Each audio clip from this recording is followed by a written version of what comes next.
On habite à l'océan, on habite à Seignos et c'est vrai que les déchets, on les voit en janvier-février. Notre plage, elle est cafie de déchets, de plastique. Et puis même toute l'année, on se rend compte que le plastique fragmenté va rentrer dans la composition du sable. C'est assez impressionnant. Aujourd'hui, il faut savoir que c'est 200 kg de déchets qui arrivent chaque seconde dans l'océan, dans le monde. 200 kg par seconde en Indonésie, en Europe, en Chine.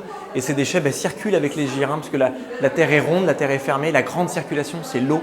Et nos déchets circulent avec l'eau et vont constituer des grands continents de déchets. Et puis une grande partie va couler. Et puis une bonne partie est ingérée aussi par la faune aquatique, les poissons, les mammifères et puis les oiseaux aussi. Donc c'est un impact qui est énorme. Dans les continents de déchets, on estime qu'il y a 6 fois plus de déchets que de plancton. C'est pour te dire comme on a impacté l'écosystème en profondeur.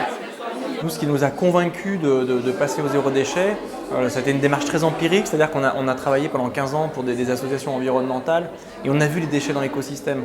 On les a vus dans le ventre des dauphins, dans le ventre des truites, on a vu les déchets sur la plage, en montagne, on les a constatés et on s'est dit à un moment donné, si on veut être cohérent, il faut les réduire et surtout les supprimer.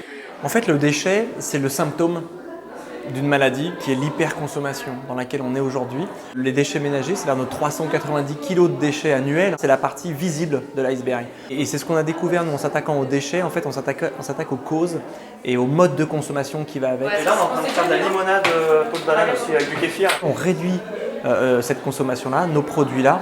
Donc du coup, effectivement, on s'attaque au système et on fait de la politique, mais avec l'euro qu'on a dans la poche.